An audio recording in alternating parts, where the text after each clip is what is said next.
Il est quelle heure? Il est 8h et quelques du matin.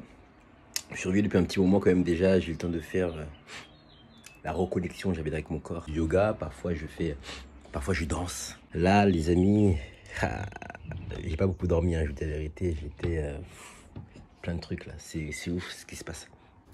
Donc ça, c'est mon sac avec lequel je vais partir. Puis j'ai pris aussi, comme ça s'appelle, une petite valise comme ça, en plus. Et puis c'est parti quoi.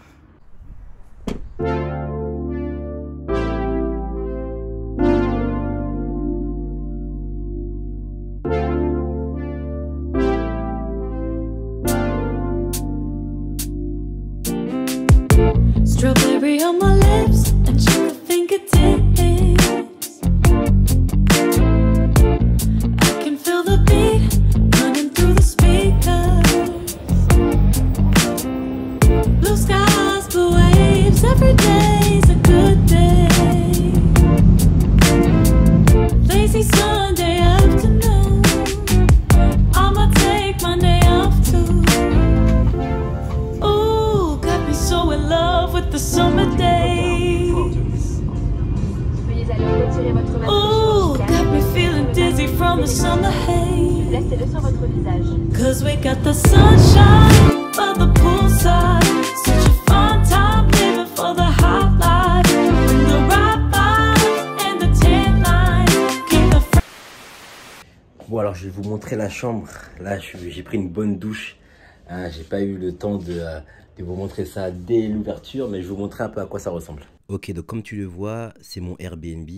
Donc c'est super clean, super propre. Il y a le lit que tu peux voir avec une étagère et pas mal de déco avec des plantes. Et moi j'aime beaucoup les plantes vertes. La clim qui est aussi là, qui était déjà active quand je suis arrivé. Il y a le frigo que tu peux voir ici. Il y a tout ce qu'il faut pour cuisiner, mis à part qu'il n'y a pas de plaque. Mais ça c'est pas grave, je ferai avec. Donc tu vois le lit. Tu peux voir également qu'il y a la télévision. Et puis je vais te montrer aussi la salle de bain. Ok, je me trompe de lumière, c'est le début. Voilà, donc là c'est la salle de bain, comme tu peux voir, avec une douche. Donc moi j'utilise vraiment principalement que de l'eau froide finalement, hein, c'est très cool. Et voilà, franchement, superbe Airbnb. Donc j'ai eu le temps de prendre une bonne douche. Et je vais vous raconter un peu comment ça s'est passé parce que j'ai eu très très chaud. Hop là. Alors, pourquoi j'ai eu chaud? Alors déjà, bon, dans l'avion, ça s'est bien passé, hein. J'étais un peu en retard, donc j'ai failli rater l'avion plus ou moins, mais ça a été. On a fait un stop à Ouagadougou, qui a duré 1h40 à peu près. Et puis ensuite, on est parti donc pour Accra. Je suis arrivé, il était à peu près 22h30. Et donc j'arrive sur place. Donc déjà, entre-temps, je vous dis la vérité, j'ai pleuré 2 fois. J'ai pleuré 2 fois. Alors, petite parenthèse, je n'avais jamais, ça faisait 8 ans, enfin 8 ans, ça fait depuis que j'ai l'âge de 8-9 ans que je n'avais pas pleuré. Et là, je me retrouve à pleurer devant 2 films. L'un des films, c'était le film avec Serena Williams, avec Will Smith. Et l'autre, c'est Steve Jobs. Et en fait, souvent, c'est lorsqu'il y a des scènes, vous savez, les scènes, la personne qui entreprend ou qui se lance, qui y croit, puis finalement, il y a un problème qui se passe, et commence un peu à avoir des problèmes, et les gens la lâchent, ou ça marche plus trop, et puis au dernier moment, petite flamme, et ça fonctionne. Là, direct, ça monte, ça monte. Et avant, ça montait, ça s'arrêtait là, et là, ça montait, et là, je regarde une larme près de ma joue, je me suis dit, oh! Donc je sais pas si c'est, bon, je pense que c'est le fait aussi de rentrer sur le continent et tout le monde, donc c'est puissant, je suis vraiment content. C'est une émotion que j'avais plus ressentie depuis longtemps et il y avait un blocage là-dessus, donc je suis content déjà, avant d'être arrivé sur place, ça m'a fait ça.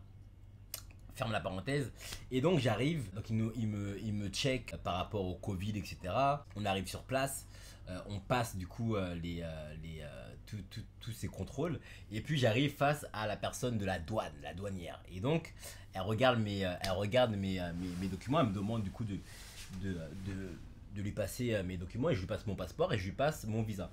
Et là elle me dit en anglais, désolé, mais est-ce que c'est le bon visa que vous me montrez là? Donc moi je lui dis bah ouais. Et elle dit bah ça va pas être possible de rentrer en fait. Et là j'étais en mode genre quoi? Attends, quoi? Comment ça c'est pas possible de rentrer? Et elle me dit en fait bah là le visa que vous avez il est périmé, il est pas bon. Et là je lui dis mais non, regardez la date d'expiration, c'est 2031. Elle me dit oui mais lorsque vous avez pris le visa, donc en même temps que le billet, c'était en novembre. Et moi j'ai pris le visa en novembre parce que je devais partir du coup en décembre. Et elle me dit la date de validation c'est 3 mois.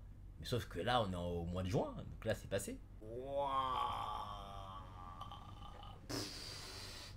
Explosion, j'étais en mode genre non mais attendez, non mais. Elle me dit ouais non c'est pas possible là, bah là malheureusement, sauf si vous payez un autre visa c'est pas possible. Et le visa il a combien? Elle me dit au début 150 dollars. 150 dollars, je vous dis la vérité, j'ai même pas chipoté, j'ai même pas essayé de négocier autre. J'ai dit écoutez, 150 dollars. J'ai dit bon, ok. J'ai dit par contre, est-ce que je peux payer par carte? Elle me dit non, pas par carte, en espèces. Et je lui dis mais moi j'ai que des euros, que des euros. Et elle me dit ok, attendez, je vais appeler mon patron. Donc je vois, elle est au téléphone et tout. Et là elle me dit bon, 100 euros c'est bon. Et je lui dis ok, je lui ai donné 100 euros. Et là, elle m'a fait passer, elle m'a tamponné ça. Et elle m'a dit vous allez même pouvoir rester plus longtemps. Bon, je ne cache pas, j'étais content. Hein. Donc voilà, je suis rentré. J'ai eu chaud, très chaud. Ensuite, j'ai récupéré mes bagages. Il y a eu, comment dirais-je, un taxi qui. Du coup, j'ai pris un taxi pour venir ici directement. On s'est fait contrôler par la police. Enfin, là, il y a eu trop de choses. Je me suis fait contrôler par la police. Ils ont sorti le taxi, ils l'ont contrôlé, fouillé. On m'a fouillé au corps, fouillé les bagages, fouillé tout ce que j'avais. Je sais pas, j'étais au téléphone avec une sœur qui me disait, tu sais, des fois quand tu arrives comme ça aussi, c'est tu arrives avec une délégation quelque part. Et en fait, inconsciemment, tu payes pas juste, par exemple, le visa, c'est pas juste le visa que j'ai payé, mais il y a une dimension immatérielle derrière ça. Et sur le coup, je me rendais pas compte, mais c'est vrai que c'est puissant, c'est puissant. C'est puissant. En tout cas, beaucoup de gratitude d'être arrivé ici. Là, ça y est, je suis enfin arrivé, enfin à la maison. Ça fait des années que j'attendais ça. Ça fait des années que je m'étais dit qu'il fallait que je rentre. Ça fait des années que je m'étais dit il faut que ça se fasse. Je suis passé par des hauts, par des bas. Et à chaque fois, il y avait des petits problèmes et tout. Et là, enfin, on est à la maison. Donc, vraiment content de pouvoir partager ça avec vous. On est la première nuit. On est le 9 juin. Je vous ai pas encore montré l'extérieur, mais vous inquiétez pas, ça va. J'espère que je vais pouvoir filmer tranquillement. Je vais essayer de faire les choses, de demander l'autorisation à chaque fois et faire les choses bien. En tout cas, c'est puissant, c'est puissant. Vraiment, je vous invite toutes et tous à faire ce chemin. C'est.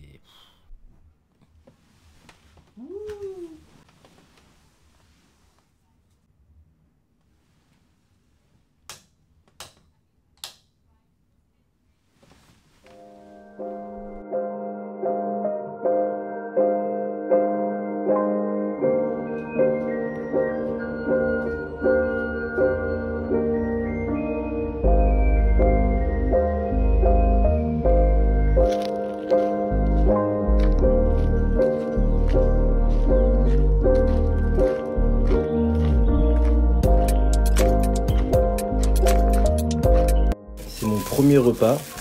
C'est un hamburger que j'ai pris vegan, c'est-à-dire sans viande. Il a l'air super bon. Oh là là là là là. Oh là là. Il n'était pas censé pleuvoir, mais là il pleut des cordes, c'est impressionnant. Sachant que waouh, on est à la saison de pluie, donc c'est normal, mais je vous assure, c'est impressionnant quoi. Regardez vous-même, hein, c'est. Je sais pas si vous allez voir d'ici, mais waouh, c'est vraiment.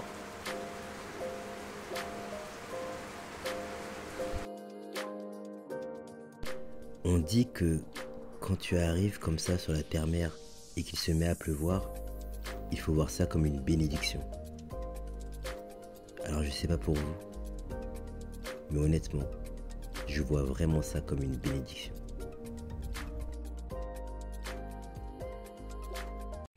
Ok, je vais rejoindre la sœur là, ça va être boum.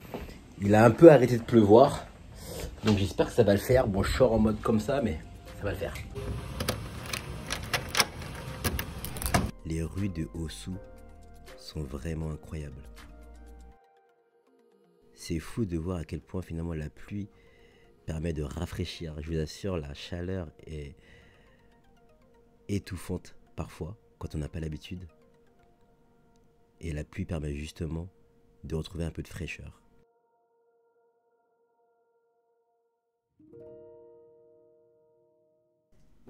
Les rues paraissent vides, mais croyez-moi que les gens sont là, travaillent.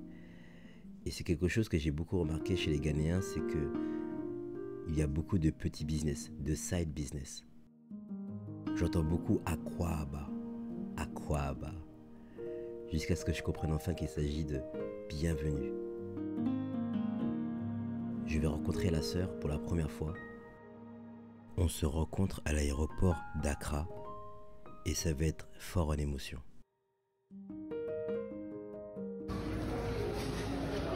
Hey, ladies and gentlemen.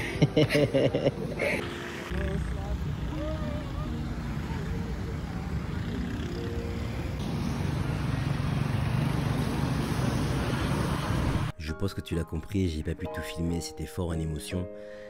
Mais elle m'a présenté son frère, et son frère c'est Wode Maya, un des youtubeurs les plus connus du continent, avec plus de 1 million de followers. Donc c'était intéressant parce qu'il a une vision du continent que je partage dans l'ensemble. Et on a pu bien rigoler ensemble. Donc voilà, j'ai pas pu tout filmer, j'ai préféré rester discret là-dessus. J'ai encore du mal à sortir ma caméra devant tout le monde. Donc voilà, je n'ai pas plus d'images à te présenter pour l'instant. Mais ça va arriver.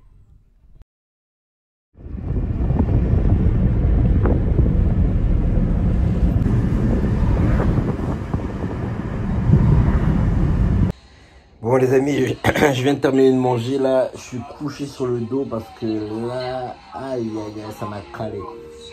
Ça m'a calé, j'étais pas prêt, ça m'a calé. Waouh.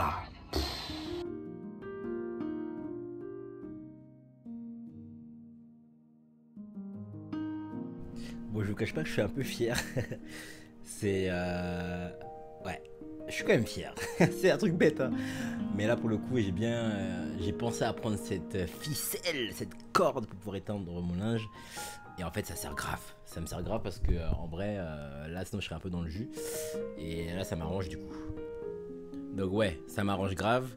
Je vais pouvoir étendre mon linge tranquillement. Ça, c'est une bonne chose de fait. Ok, donc là on est à Osu.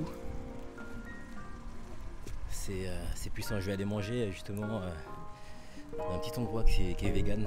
Ça s'appelle Eat Green Eat. J'y suis allé déjà hier, avant-hier. C'était archi bon. Enfin hier plutôt, c'était archi bon.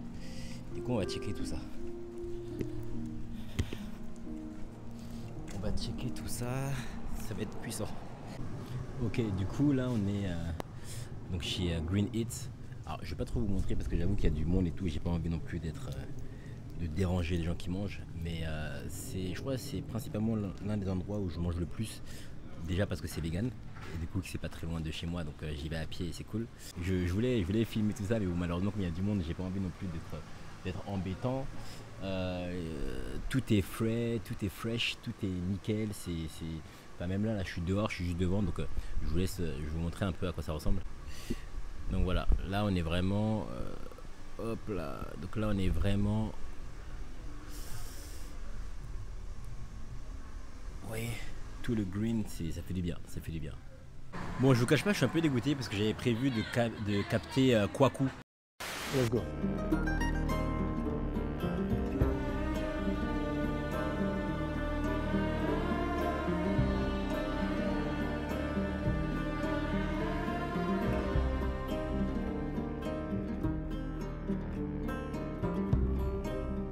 All has been self-built with the sporadical help of a few people that came through the years. Through different trials and mistakes, a lot of trials and mistakes, I managed to create a fully functional off. C'est grâce à lui d'ailleurs que tout le concept Ancestralia est né, puisque il m'a mis en relation justement avec la sœur avec qui je travaille aujourd'hui, que vous avez pu voir dans la vidéo, et je pensais que j'allais pouvoir le capter parce que j'ai capté Wode Maya, j'ai vu la sœur, et en fait il m'a envoyé un message en me disant qu'il n'était pas au village actuellement. En fait il est en train de checker des nouvelles techniques pour continuer à progresser sur la construction de son village, et du coup j'étais un peu dégoûté parce que ça m'aurait fait plaisir de le voir, mais je pense que quand je retournerai au Ghana, on s'organisera mieux pour que ce soit faisable, quoi. Là c'était ma première, donc en même temps bon, je ne l'avais pas prévenu, je voulais faire une surprise, et ma surprise ça a été un petit flop, mais c'est pas grave. En tout cas il y a plein de trucs quand même à checker, plein de trucs à découvrir, donc ça va être fort, ça va être fort. Bon, on va goûter ça, hein. Donc j'ai pris un wrap vegan avocado. Voilà, j'avais pas trop faim, mais comme Je suis en mode free time, je sais pas où est-ce que j'irai dans... Donc je me suis dit, bon, prends quand même un truc à manger, un petit truc, comme ça au moins.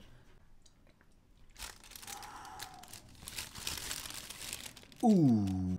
Bon, je vais vous dire.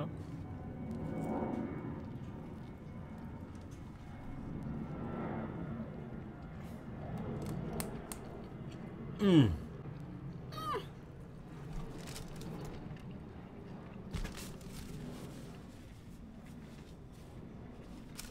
Validé. Waouh.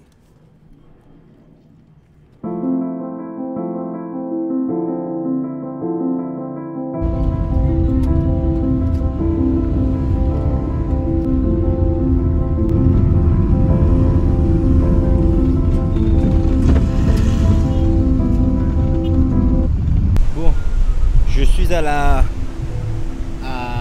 Lambadi Beach.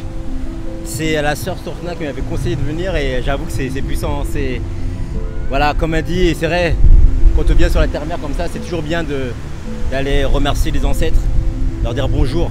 Et la plage, c'est parfait. L'eau comme élément, vous savez, c'est parfait. Donc ouais, c'est fort. Je vais vous montrer un peu tout ça. Il y a pas mal de monde sur la plage. Hein.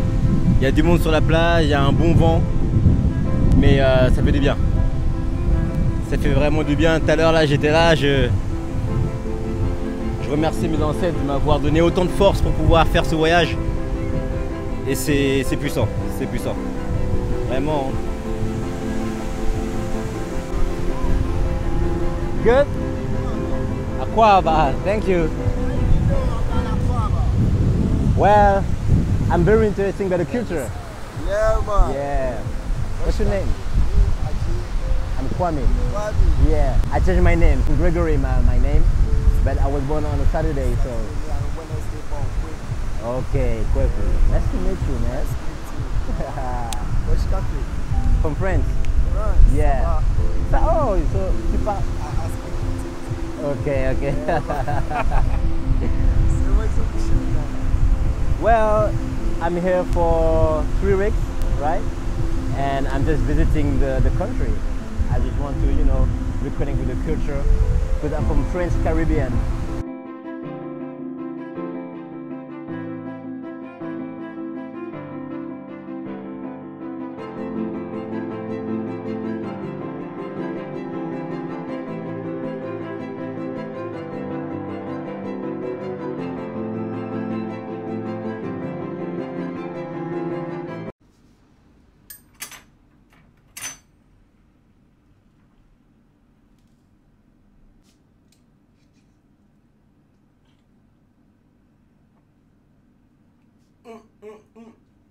Non les amis, les mangues c'est mon péché mignon. Hein. Ça fait longtemps que je suis pas rentré aux Antilles.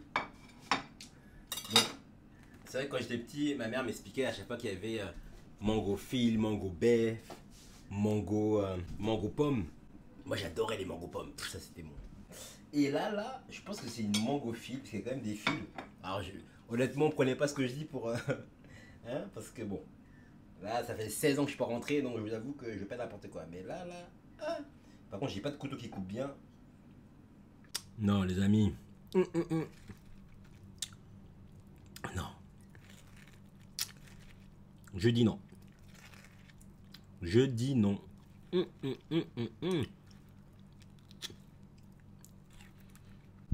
Ok. Ouh. Bon. Maintenant qu'on a mangé une bonne mangue là, je vais pouvoir vous raconter un peu les péripéties. Alors, comme tu le sais, ça va faire maintenant 4 jours que je suis à Accra. Donc, je suis à Ossou. Moi, je suis placé dans un bon quartier à Ossou. Donc, c'est vraiment cool. Tout est à côté, etc. J'ai eu l'occasion d'aller à Labadi Beach donc pour remercier nos ancêtres. Et surtout les remercier de m'avoir accompagné jusqu'à ce voyage et d'être toujours présent avec moi. Ça, c'est quelque chose d'important. J'ai fait pas mal de choses. J'ai rencontré du coup Nana Yao, qui est un ami de Sorna, qui m'a mis en relation avec le frère, un Kamit, comme ça, avec qui on a discuté, avec qui on a échangé de plein de choses. Il m'a parlé d'Ashanti, de ce qu'a fait Kwame Nkrumah, etc. Donc c'était vraiment puissant.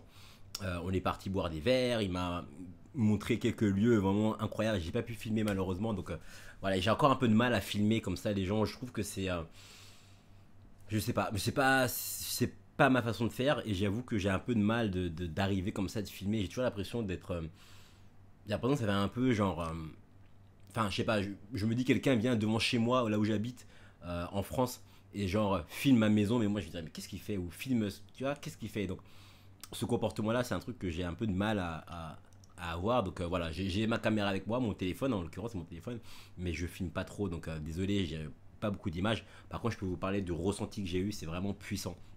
Beaucoup de bonnes vibes. Euh, voilà, souvent, à chaque fois qu'on me voit, à quoi bas.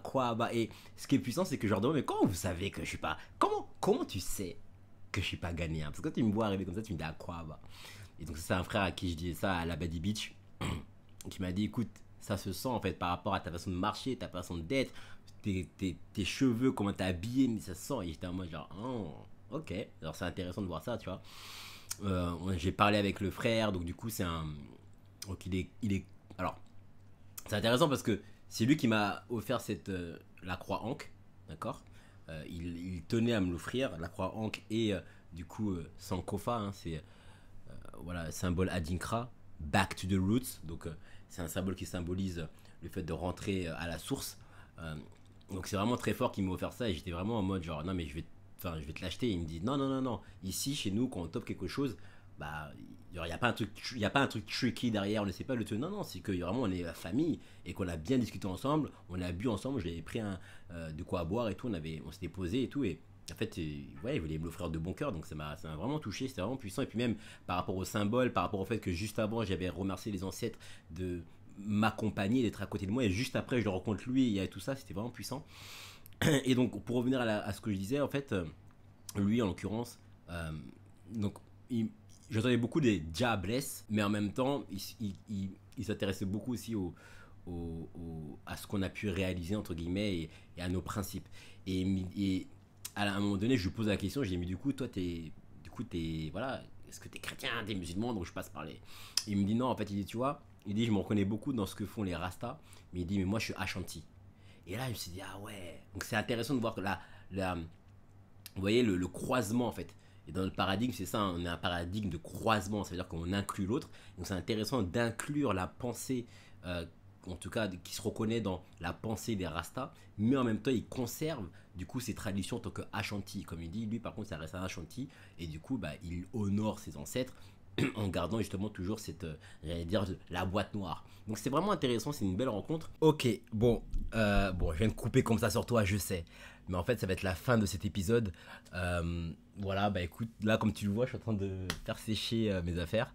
Et dans le prochain épisode, je te parlerai en fait des 3 filles que j'ai rencontrées qui sont françaises, une qui est martiniquaise, l'autre qui est martiniquaise congolaise, et puis la troisième j'ai oublié, mais bon je lui reposerai la question. Et elles habitent du coup au Ghana, donc c'est super intéressant d'avoir aussi un côté où tu sais, voilà, tu connais les personnes qui ont vécu comme en Occident, qui maintenant changent pour venir ici, et quel est leur mode de vie, comment ça se passe. Donc je vais essayer de les interviewer, leur poser plein de questions. En tout cas je les ai déjà rencontrées, elles sont archi cool. Maintenant on va voir ce que ça va donner. Il y aura également d'autres rencontres que je garde là et que vous verrez dans les prochains épisodes. Il y a pas mal de choses qui sont passées entre temps. Voilà les amis, bon, beaucoup de personnes par rapport aux fruits, un petit big up, on m'a dit que j'allais avoir la chasse, que j'allais avoir la diarrhée. Bon, bah, je ne l'ai pas eu, mais peut-être parce que aussi, clairement, je vous dis la vérité, voilà, je fais quand même attention, je lave bien mes fruits à l'eau, je bois que de l'eau en bouteille. C'est m'est déjà arrivé de boire un verre avec des glaçons et j'étais un peu en mode genre, au final j'ai rien eu. Bon, peut-être que finalement mon corps commence un peu à s'habituer, je sais pas encore. Voilà un peu pour ce premier épisode. J'espère que ça t'a plu, n'hésite pas à me dire en commentaire. Alors je vais peut-être pas pouvoir toujours tout checker parce que j'ai pas le wifi, j'ai pas de carte SIM. Apparemment pour avoir une carte SIM, il faut avoir ce qu'ils appellent Ghanaian Card, donc une carte, enfin il faut avoir la carte Ghana. Donc il faut être, la carte Ghana ça te permet d'être non-citizen Ghana, donc en gros tu n'es pas un citoyen ghanéen mais tu résides au Ghana, et donc moi j'ai pas cette carte là donc je peux pas avoir de carte SIM, donc je suis un peu en galère, je suis déjà à plus de 150 € de hors forfait. Donc j'utilise que la Wi-Fi quand je suis dans le Airbnb ou quand je suis dans des lieux où il y a la Wi-Fi. Il n'y en a pas tout le temps, donc c'est vrai que c'est assez compliqué. Mais voilà, en tout cas, n'hésite pas à me mettre en commentaire ce que tu en penses. Mettre, comme ils aiment bien dire les youtubeurs, le pouce bleu. Et puis j'espère que ça te donne envie toi aussi de voilà, sauter le pas, j'ai envie de dire, et de revenir sur la terre-mer ou découvrir même le Ghana si tu connais déjà les pays de la terre-mer. On reste en contact. Si tu as des suggestions, des recommandations de lieux, de choses à faire, je suis grave chaud. Et puis je te dis à très vite. Et franchement, je pense que c'est l'un des meilleurs voyages l'une des meilleures expériences qui me soit arrivée de ma vie. C'est vraiment puissant. Merci à toutes et à tous en tout cas d'avoir été là. Et puis on reste en contact.